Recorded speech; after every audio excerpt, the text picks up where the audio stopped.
नमस्कार, स्वागत है आप सभी का और मैं हूं आपके साथ वक्ता। रुक करते हैं सबसे पहली खबर की तरफ। जमीन के बदले नौकरी घोटाला मामले में सोमवार को सीबीआई की टीम राबड़ी देवी से पूछताछ करने उनके 10 सर्कुलर रोड आवास पहुंची। सीबीआई की 15 सदस्यीय टीम ने राबड़ी देवी से 4 घंटे तक पूछताछ की। वहीं जानकारी मिल रही है कि पूछताछ का ये सिलसिला यहीं नहीं थमने वाला, यानी कि राबड़ी देवी के बाद सीबीआई की टीम लालू प्रसाद यादव से पूछताछ करने पहुंचेगी। वहीं लालू प्रसाद यादव और राबड़ी देवी की बड़ी बेटी मीसा भारती से भी कल पूछताछ की जा सकती है। सीबीआई की टीम जमीन के बदले नौकरी घोटाले के मामले में आज सुबह पूर्व सीएम राबड़ी देवी के घर पहुंची थी, जहां सीबीआई के अधिकारियों ने राबड़ी देवी से पूछताछ की। बताया जा रहा है कि सीबीआई की टीम 3 से 4 वाहनों में सवार होकर सीधे राबड़ी के आवास के अंदर पहुंच गई, जहां उन्होंने पहले आवास में मौजूद कर्मचारियों और सुरक्षा कर्मियों से जानकारी ली, फिर राबड़ी देवी को लेकर जानकारी मांगी। वहीं राबड़ी देवी ने इस पूछताछ को लेकर बिहार के सीएम नीतीश कुमार ने भी डिप्टी सीएम तेजस्वी यादव से भी जानकारी ली है। और दरअसल लैंड फॉर जॉब स्कैम 14 साल पुराना है। ये घोटाला उस समय का है जब लालू यादव रेल मंत्री थे। दावा है कि लालू यादव ने रेल मंत्री रहने के दौरान रेलवे में लोगों को नौकरी देने के बदले उनसे जमीन ली थी। लालू यादव 2004 से 2009 तक रेल मंत्री थे। 18 मई को सीबीआई ने इस मामले में केस दर्ज किया। सीबीआई के मुताबिक लोगों को पहले रेलवे में ग्रुप डी के पदों पर सब्स्टिट्यूट के तौर पर भर्ती किया गया और जब उनके परिवार ने जमीन का सौदा किया तब उन्हें रेगुलर कर दिया गया। से देखिए, दूध का दूध पानी का पानी होता है ना। अगर होगा कुछ तो उसमें निकलेगा, नहीं होगा तो कुछ नहीं निकलेगा। और क्या मैडम, आरोप लगाते हैं कि केंद्र सरकार के सारे पिट्ठू है। कोई केंद्र सरकार का पिट्ठू नहीं होता है, स्वायत्त संस्था है। वो जिस पर भी हमारे ऊपर भी वो काम कर सकता है, ऐसा कुछ भी नहीं है। देखिए, जो जिस रूप में रहेंगे उन पर तो जांच आज राबड़ी आवास पहले से नहीं तो कब से चल रहा है। शिवानंद तिवारी और ललन सिंह जी के कंप्लेन के आधार पर कई केसेज चल रहे हैं और ये तो केसेज कांग्रेस के समय से चलने वाले केसेज भी हैं। तो सीबीआई से नाता लालू परिवार का पुराना रहा है। लालू परिवार ने जो कांड किया है बिहार में जंगल राज और भ्रष्टाचार का, उस कांड में जो रही है उसी के अंदर लालू जी आज कई बार जेल के भी सफर कर चुके हैं। अब परिवार उस कसिंदे पे कसने को तैयार है। सरकार पर भी आरोप लगाते हैं ये लोग। अरे भैया, आरोप आप हम पर लगा रहे हो, लेकिन घटना आपके यहाँ हो रही है ना। आप गलत करोगे तो सीबीआई से क्यों, आप बाकी लोग क्या सीबीआई क्यों नहीं पहुँचती है? सीबीआई अगर अपना काम कर रही है तो इसमें हम क्या बोले। सीबीआई निष्पक्ष संस्था है, सीबीआई अपना काम कर रही है, जैसी करनी वैसी भरनी। आप भी गड़बड़ करेंगे तो आपके यहाँ भी आएगी, हम भी गड़बड़ करेंगे तो हमारे यहाँ भी आएगी। तो सीबीआई को अपना काम करने दीजिए। सीबीआई दूध का दूध पानी का पानी बहुत जल्द करने वाली है। सीबीआई का गलत उपयोग किया जा रहा है, दुरुपयोग किया जा रहा है। किसने किया गलत दुरुपयोग? लालू जी को कौन पकड़ के ले गया था पहले बार? भारतीय जनता पार्टी की सरकार थी क्या केंद्र में? कुछ याद रखिए आप लोग भी, और याद नहीं रहता है तो अपने लाइब्रेरी का सहारा लीजिए। जब लालू जी जेल गए थे कांड करके चारा घोटाला में, उस समय केंद्र में किसकी सरकार थी? और पहली बार सीबीआई धमक दी तो केंद्र में किसकी सरकार थी? ये जो गलत लोग हैं, गलत दलील देते हैं, उससे बचने की आवश्यकता। देखिए, हम तो सुबह सुबह निकल गए थे। उसके बाद जो है सीबीआई की टीम जो है न्यूज़ के माध्यम से हमको प्राप्त हुआ कि आई हुई है और कहा जा रहा है कि जो लैंड फॉर जॉब जो कथाकथित जो घोटाला जो कहा जा रहा है कि ज़मीन के बदले जो है नौकरियां दी गई, इसको लेकर के आज बिहार की पूर्व मुख्यमंत्री श्रीमती राबड़ी देवी जी से पूछताछ जो है वो कर रही है। तो देखिए, हम लोग तो निश्चिंत हैं और हर महीने हर 2 महीने पे सीबीआई हो, ईडी हो, इनकम टैक्स हो, ये आते रहते हैं और ये 24 तक जो है सिलसिला जो है ये चलता रहेगा। तो हम लोगों को कोई फर्क जो है इससे नहीं पड़ता। जब कोई गलत हुआ ही नहीं तो उसकी चिंता हम लोगों को नहीं है। दूसरी बात, हमने कई बार पहले भी बात कही थी कि भाई हर महीने आप लोग तकलीफ क्यों करते हैं आने का, घर में ही दफ्तर खोल लीजिए। समस्तीपुर के पटोरी अनुमंडल न्यायालय के आदेश पर पटोरी बाजार स्थित एक जमीन पर दखल कराने पहुंचे मजिस्ट्रेट, कोर्ट कर्मी और पुलिस टीम पर कोर्ट से केस हार चुके एक परिवार और उसके समर्थकों ने अचानक हमला कर दिया। जानकारी के अनुसार रविवार को समस्तीपुर जिले के पटोरी शहर स्थित मारवाड़ी बाजार में एक भूखंड को न्यायालय के आदेश पर डिग्री हासिल करने वाले पक्षकार को दखल कराने आए दंडाधिकारी, न्यायालय कर्मी और पुलिस बल पर डिग्री होल्डर के विपक्षी द्वारा ईंट पत्थर, पेट्रोल बम, आगजनी और फायरिंग करते हुए हमला बोल दिया। इतना ही नहीं, हद उस समय पार हो गई जब दर्जनों की संख्या में आए पुलिस पर केस हार चुके परिवार के मात्र 3 लोग भारी पड़ गए, जो अपने मकान की ऊपरी मंजिल से रोड़ेबाजी और फायरिंग कर सभी को दहशत में डाल दिया। इसके बाद पुलिस टीम भी मौके से भाग गई।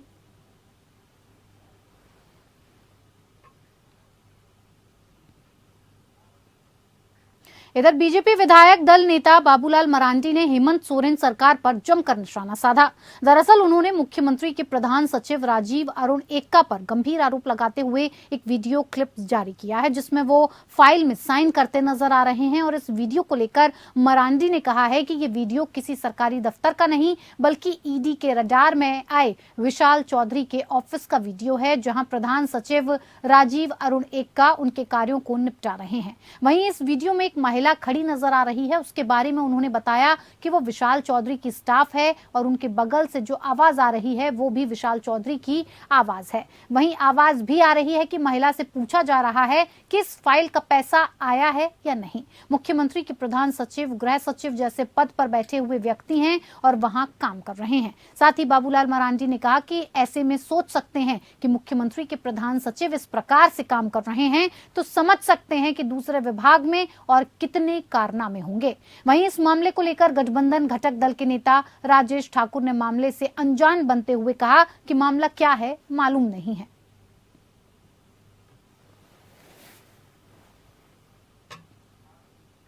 इधर मुख्यमंत्री हेमंत सोरेन के प्रधान सचिव राजीव अरुण एक्का पर आरोप लगने के बाद उनका तबादला पंचायती राज में कर दिया गया है, लेकिन पूर्व मुख्यमंत्री बाबूलाल मरांडी इस कार्रवाई से खुश नहीं हैं।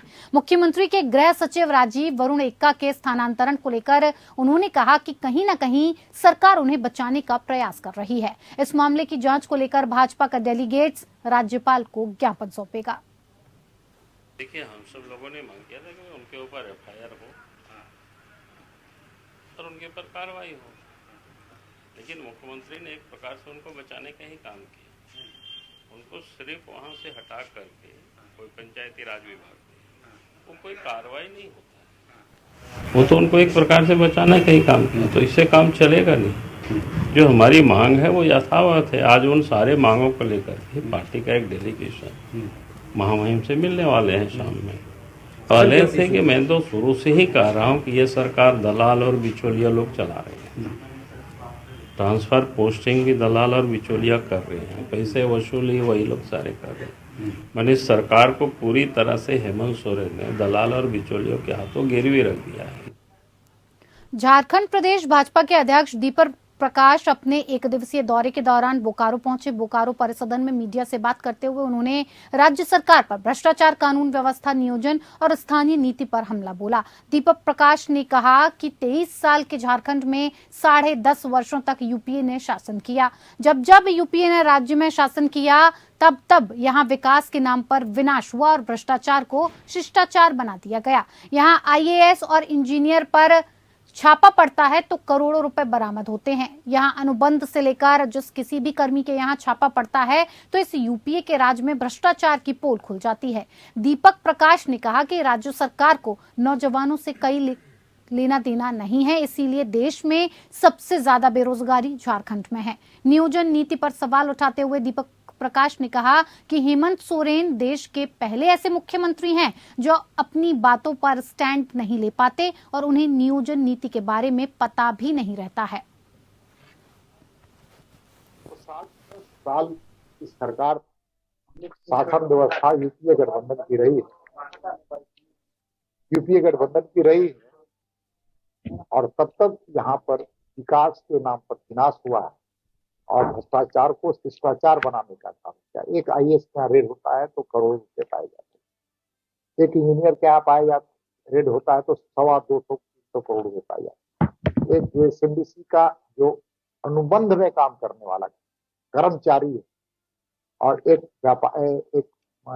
सप्लायर, उसके यहाँ से नजदीक 3 करोड़ रुपए पाए जाए और 110 करोड़ रुपए की अन्य संपत्तियां पाई जाए। तो राज्य की जनता ने बहुत नजदीक से चीजों को देख रहा है और इससे निजात पाई। तो झारखंड के नौजवानों से कोई प्रेम नहीं, इसीलिए यहाँ पर सबसे ज्यादा पूरे देश में बेरोजगारी दर है। नाला प्रखंड क्षेत्र पहुंचे दुमका सांसद सुनील सोरेन ने हेमंत सरकार पर निशाना साधा। सुनील सोरेन ने कहा कि अपनी कमी छुपाने के लिए वो भाजपा के प्रति अफवाह फैलाने का काम कर रहे हैं। सुनील सोरेन ने मीडिया से बात करते हुए कहा कि वर्तमान में राज्य की स्थिति ठीक नहीं है, लोग परेशानियों से त्रस्त हैं, सरकार का इस ओर ध्यान नहीं है। मौज मस्ती पिकनिक मनाने में सरकार के लोग जुटे हुए हैं। ऑफिस ऑफ प्रॉफिट के मामले पर चर्चा करते हुए उन्होंने कहा कि कानून अपना काम कर रहा है, तो वहीं दूसरी ओर सत्ता पक्ष के द्वारा भाजपा पर लगाए जा रहे आरोप को लेकर कहा कि हेमंत सरकार अपने कुकर्म को छुपाने के लिए भाजपा पर इस तरह का आरोप और बयानबाजी करने का काम कर रही है।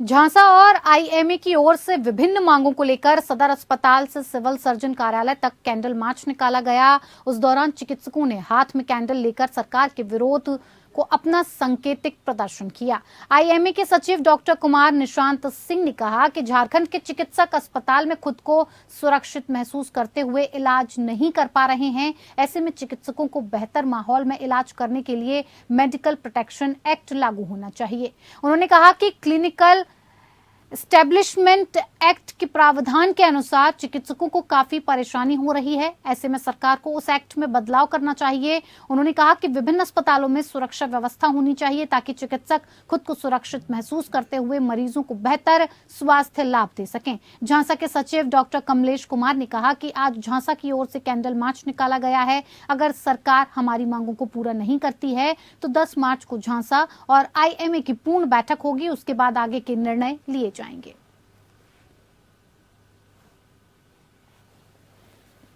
झांसा की ओर से आज ये जो कैंडल मार्च किया गया है, ये पूरे झारखंड में आयोजित है और ये सिर्फ एक इशारा है कि सरकार हमारी मांगों को पूरा करे। मेडिकल प्रोटेक्शन एक्ट और क्लिनिकल एस्टेब्लिशमेंट एक्ट की जो मांगे हैं उसको ध्यान में रखें और अस्पताल में, सरकारी या गैर सरकारी अस्पतालों में एक सुरक्षा का माहौल कायम करें। छत्तीसगढ़ की भूपेश बघेल सरकार ने आज अपने कार्यकाल का आखिरी पूर्ण बजट पेश कर दिया। बतौर वित्त मंत्री मुख्यमंत्री भूपेश बघेल ने चुनाव पूर्व पेश हुए इस बजट में सौगातों की बारिश की। अपने पहले ई बजट में उन्होंने आंगनबाड़ी सेविकाओं को मानदेय 10,000 रुपए कर दिया। मिनी आंगनबाड़ी कार्यकर्ताओं का वेतन 7,500 रुपए कर दिया। राज्य में 101 नए स्वामी आत्मानंद स्कूलों की स्थापना की जाएगी। छत्तीसगढ़िया ओलंपिक के लिए 25 करोड़ रुपए का प्रावधान किया गया है। लड़कियों की शादी के लिए सरकार अब 25,000 रुपए की जगह 50,000 रुपए देगी। मुख्यमंत्री भूपेश बघेल ने शिक्षित बेरोजगारों को प्रतिमाह 2,500 रुपए बेरोजगारी भत्ता देने का ऐलान किया है। छत्तीसगढ़ में इसी साल विधानसभा चुनाव होने हैं और इसके मद्देनजर भूपेश बघेल की अगुवाई वाली राज्य की कांग्रेस सरकार हर वर्ग को साधने की पूरी कोशिश कर रही है। आधारभूत संरचना के विकास, ग्रामीण विकास और सामाजिक सुरक्षा को लेकर कई बड़े ऐलान किए गए हैं। कांग्रेस ने इसे ऐतिहासिक बजट बताया है।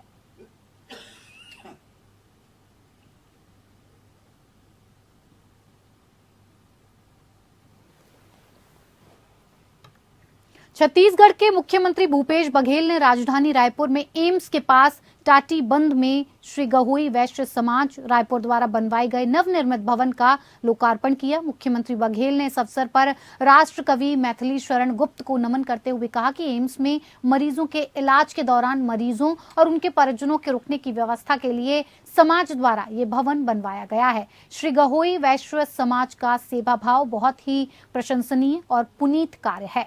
समाज द्वारा नया रायपुर में सामाजिक भवन के लिए जमीन की मांग पर उन्होंने कहा कि कि कोई भी समाज जिसके पास जमीन नहीं है उन्हें सामाजिक कार्यों के लिए निर्धारित राशि देने पर भूखंड दिया जा रहा है। कलेक्टर गाइडलाइन को भी हमने 30% कम कर दिया है। सीएम बघेल ने कहा कि समाज के नाम से जमीन की रजिस्ट्री करा लें, भवन बनाने के लिए सहायता दी जाएगी। भवन का निर्माण किया है ताकि मरीजों को लाभ मिल सके। पुनीत कार्य समाज के द्वारा किया गया है, मैं उसे साधुवाद देता हूँ, बधाई देता हूँ। कल तक की इंतजार करिए, बहुत अच्छा बजट आएगा। मुझे शिकायत मिली कि आईबी के अधिकारी किस प्रकार से पार्टी विशेष के लिए काम कर रहे हैं और इसी प्रकार की शिकायतें जो है ये बहुत चिंताजनक।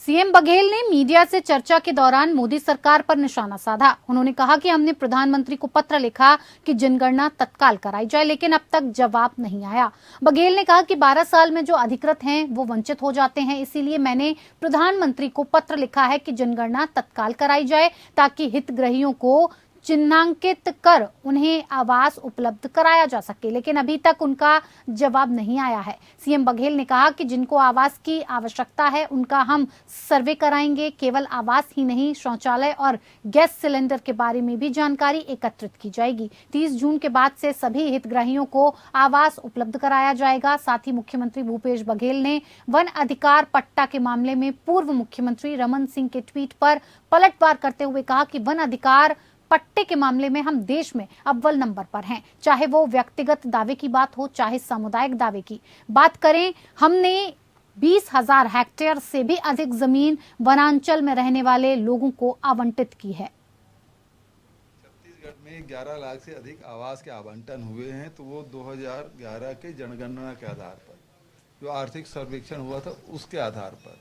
12 साल हो गया, आपने जनगणना कराया ही नहीं, आर्थिक सर्वेक्षण कराया नहीं। इन 12 सालों में जो हितग्राही हैं वो वंचित हो जाते हैं। हम लोग भी जाते हैं जनप्रतिनिधि के नाते, सब लोग अपने अपने क्षेत्र में जाते हैं तो बोलते हैं हाँ हमको लाभ नहीं मिल रहा है, उसको लाभ मिल रहा है।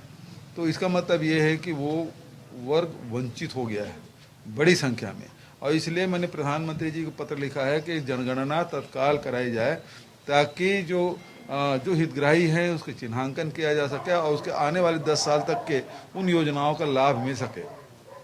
लेकिन अभी तक के उसका कोई जवाब नहीं आया है। कल मैंने विधानसभा में इसी बात की घोषणा की कि जो जिनको आवास की आवश्यकता है उसके हम सर्वे करेंगे। 1 अप्रैल से हमारा सर्वे शुरू होगा, वो 30 जून तक ही चलेगा। छत्तीसगढ़ प्रदेश भाजपा महामंत्री और मोर आवास मोर अधिकार अभियान के प्रदेश संयोजक विजय शर्मा ने कहा कि 4 साल से झूठ पर झूठ बोलते आ रहे मुख्यमंत्री भूपेश बघेल ने फिर विधानसभा में 2 झूठ बोले। ये सरकार 16 लाख ग्रामीण और 4 लाख शहरी आवासहीन परिवारों का हक छीनकर बैठी है, और हद ये है कि मुख्यमंत्री कह रहे हैं कि 1 अप्रैल से 30 जून तक आवासहीनों का सर्वे कराएंगे। लगता है मुख्यमंत्री जी ने टीएस सिंहदेव का इस्तीफा पढ़ा ही नहीं है, जिसमें उन्होंने 8 लाख आवास न बना पाने की बात कही थी। आखिर इस सर्वे की क्या जरूरत है? 2011 की सर्वे सूची है जिसके आधार पर प्रधानमंत्री आवास मिलना है। 7,81,999 परिवारों को प्रधानमंत्री आवास योजना में आवास मिलना है। सूची सरकार के पास है। उसके बाद भी सरकार अगर सर्वे की बात करेगी तो जब 15 मार्च को भाजपा आवासहीन हितग्राहियों के साथ विधानसभा घेराव करेगी तो सर्वे सूची सरकार को दे देंगे।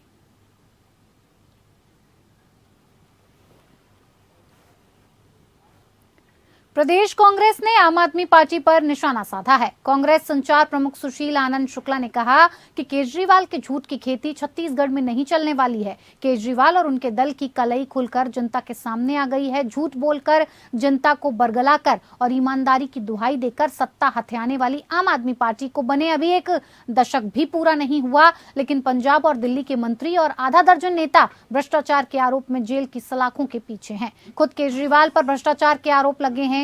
केजरीवाल छत्तीसगढ़ आए थे तो उन्हें कांग्रेस की भूपेश बघेल सरकार की योजनाओं को भी देखना था।